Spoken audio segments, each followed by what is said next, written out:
Olá amigos, boa noite, sejam bem-vindos a mais uma live do Centro Espírita Ceareiros de Jesus. Mas antes de iniciarmos, eu quero pedir que deixem o like, compartilhe, ative o sininho para receber os novos conteúdos da casa e se inscrevam no canal. E esse texto que nós vamos tratar hoje também está na descrição do vídeo.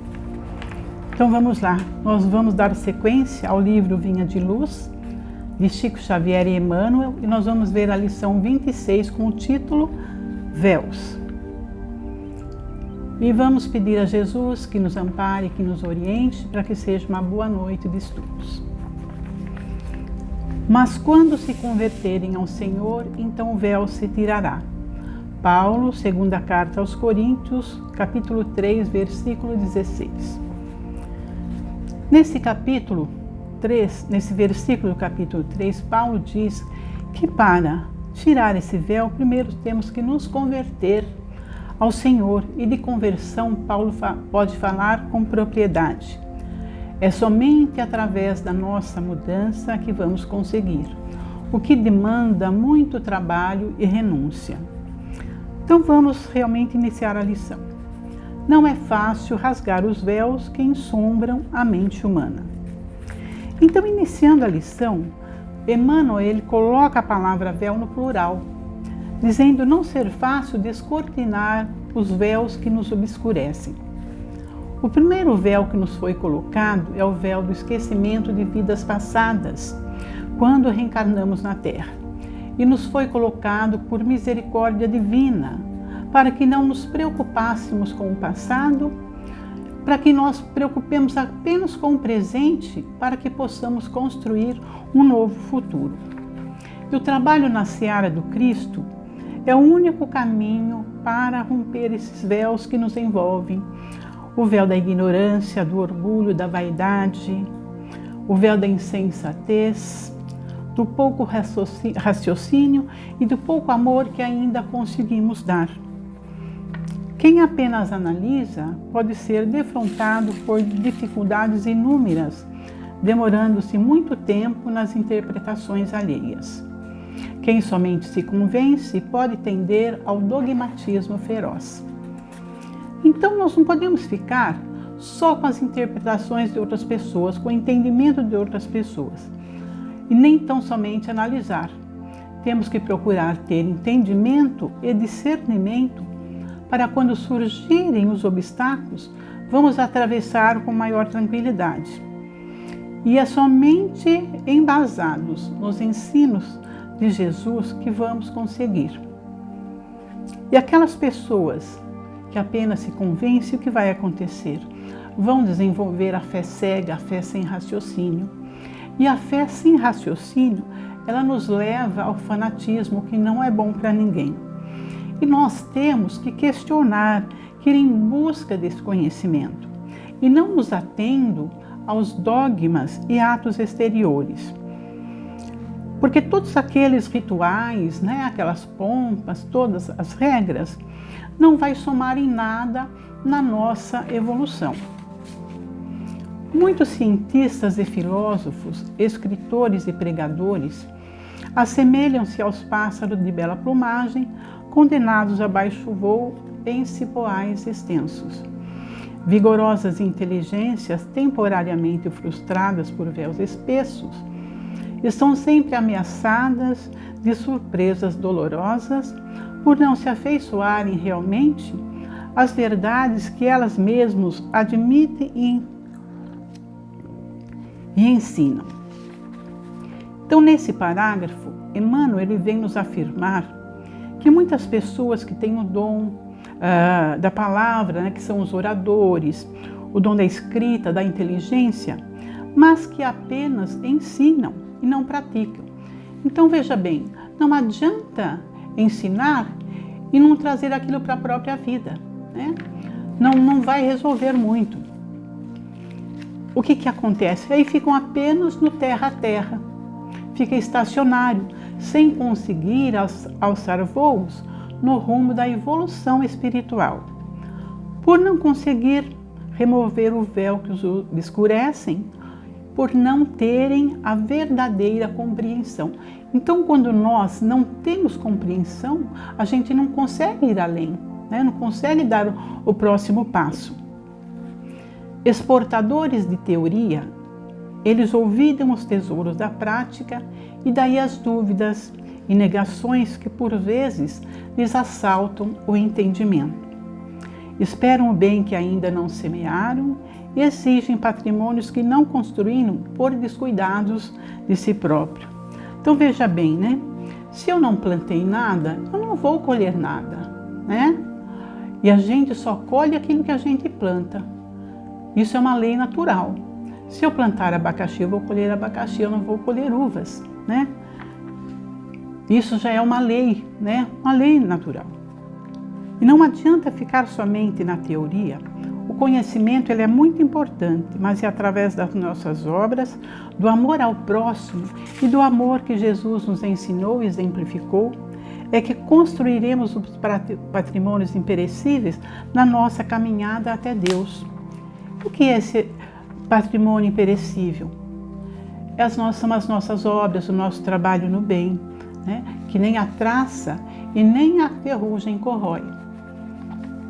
Conseguem teorizar valorosamente, aconselhar com êxito, mas nos grandes momentos da vida sentem-se perplexos, confundidos, desalentados. Realmente, né? É fácil aconselhar aos outros, mas quando nós sentimos na pele, então já é um pouco diferente, né? É que lhes falta a verdadeira transformação para o bem com o Cristo e para que sintam efetivamente a vida eterna com o Senhor, é indispensável se convertam ao serviço de redenção. Somente quando chegarem a semelhante cunho espiritual é que se libertam dos véus pesados que lhes obscurecem o coração e o entendimento, atingindo as esferas superiores em voos sublimes para a divindade. Então ele finaliza a lição nos esclarecendo para vivermos nos moldes do Cristo, é necessário fazer a conversão da qual nos fala Paulo.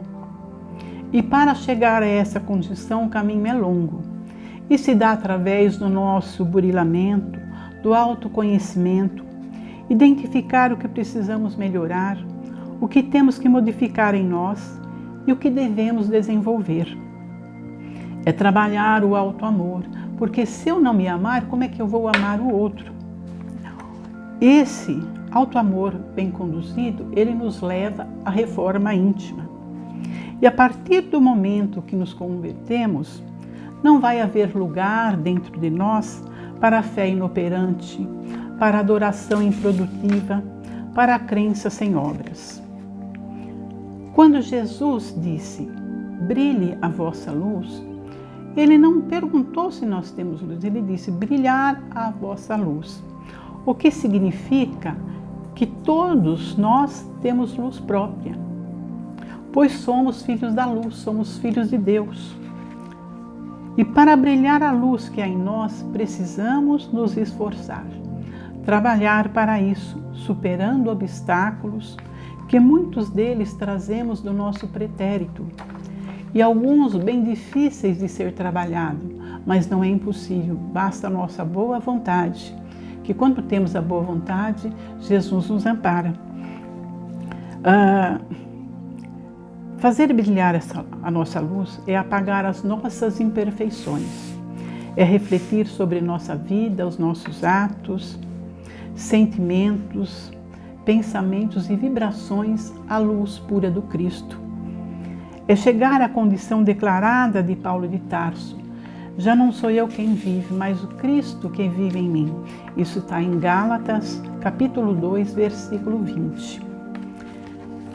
Então, muitas pessoas acham que a conversão é assim, de um momento para o outro. Não é assim que acontece. Paulo é um grande exemplo, né, de conversão e de trabalhador. Quando ainda era Saulo, ele era de uma família abastada, falava várias línguas com uma inteligência acima da média. Mas ele perseguia violentamente os cristãos. até o dia que ele indo para Damasco para matar Ananias. Antes de chegar à cidade, ele vê uma luz muito grande e visualiza Jesus. Então ele cai do cavalo e ele fica cego. E uns dias depois, quem lhe restitui a visão era Ananias, com o amparo de Jesus. Então, naquele momento, ele viu que ele precisava mudar. Então, o que ele faz? Ele vai para o deserto, ele fica lá 3 anos para tentar entender, para processar o que estava acontecendo com ele, né? Mergulhar fundo para dentro de si mesmo, que é uma coisa muito difícil se deparar com os nossos vícios, as nossas más tendências, né? E Paulo fez isso. E renunciar a todo aquele passado. Mas depois desse tempo, então ele volta transformado e começa a trabalhar na doutrina de Jesus, na seara do Cristo. E ele foi o estandarte que levou o evangelho para muitos lugares. Ele foi muitas vezes ridicularizado, apedrejado, mas ele nunca desistiu. Então, para ver quando há uma boa vontade, né, e renúncia, porque temos às vezes que renunciar a algumas coisas, né? Então a gente consegue. Tem um livro que chama-se Ceifa de Luz, de Chico Emmanuel. Na lição 55, que chama-se No Burilamento Íntimo. Ela tem uns itens que calham bem com a lição da noite. Primeiro, ser fiel ao desempenho dos próprios deveres. Então todos nós temos direitos e deveres. Então nós temos que ser cumpridores dos nossos deveres, aquilo que nós assumimos, então nós temos que ser fiéis a isso. Segundo, fazer o melhor que pudermos no setor de ação em que a vida nos situe. Então não importa onde estivermos, seja no nosso lar, no nosso trabalho, no nosso grupo social, na sociedade como um todo, nós temos sempre que fazer o nosso melhor. Terceiro, auxiliar ao outrem sem expectativas de recompensa. Então, quando nós auxiliamos alguém, mas com a intenção de receber algo em troca, para nós não vai haver mérito nenhum. A pessoa vai ser auxiliada, mas nós não vamos ter mérito sobre isso. Agora, quando vem realmente aquela vontade do coração que nós ajudamos por amor, aí sim, isso vai contar muito na nossa evolução. 4. Aperfeiçoar as palavras que nos escapem da boca. Muitas pessoas não põem atenção nisso, mas Jesus, ele dizia que o que contamina o homem não é o que entra pela boca, mas sim o que sai. Então nós temos que ver o que está saindo da nossa boca, qual é o nosso vocabulário no nosso dia a dia. Então prestemos atenção nisso, né, para que a gente possa melhorar. 5. Desculpar incondicionalmente qualquer ofensa. É aquilo que Jesus nos diz. O perdão incondicional é o que ele nos propõe. É uma das coisas muito difíceis para o ser humano perdoar, né? Porque o perdão da boca ele não vale nada, mas o perdão que vem do coração, sim. Isso é muito difícil para o ser humano ainda. 6. Nunca prejudicar a quem quer que seja. Isso é básico. Muitas pessoas, às vezes, para conseguir o que querem, faz qualquer coisa, puxa o tapete de um, faz intriga. Isso vai entravar, muitas vezes, a nossa caminhada na nossa evolução. 7. Buscar a boa parte das situações e das pessoas. Então, por mais difícil que esteja uma situação, a gente sempre vai tirar dela um aprendizado. Então, tem sempre 2 maneiras de olhar a situação. E também a boa parte das pessoas, porque todos nós temos defeitos e qualidades, mas a gente sempre, às vezes, procura achar o defeito na pessoa, principalmente se a gente não vai muito com a cara, a gente só vai achar defeitos, não vai ver qualidades, né? Então a gente tem que procurar sempre ver também a qualidade das pessoas. Oitavo, procurar o bem com a disposição de realizá-lo. Não adianta eu saber que uma coisa é um bem, se não sai para ação. Ficar só na fala não vai resolver. Nono, nunca desesperar. Então, muitas vezes na nossa vida, passamos por dificuldades, né? Quando a enfermidade nos bate à porta, situação financeira fica difícil, nós nos desesperamos. Mas o desespero não vai ajudar em nada, só vai piorar porque nós vamos ficar desequilibrados. Então procuremos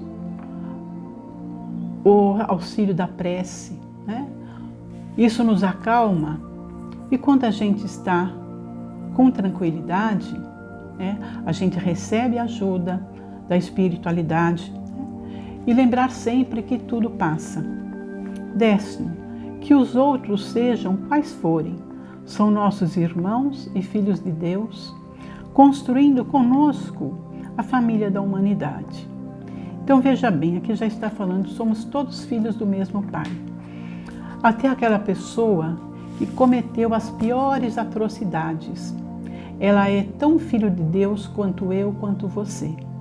Então procuremos não julgar, não apontar o dedo, porque nós também lá atrás já fizemos muita coisa horríveis e hoje estamos aqui pela misericórdia do Pai que nos dá as oportunidades, né? Porque estamos todos no mesmo barco, então ajudemos uns aos outros, né? Para que a humanidade possa evoluir. E Kardec termina a lição dizendo o seguinte: para isso é forçoso lembrar, sobretudo, que a alavanca da sustentação dos hábitos enobrecedores está em nós e somente vale ser manejada por nós. Então, resumindo, o nosso trabalho é nós que temos que fazer. A nossa evolução é nós que temos que trabalhar.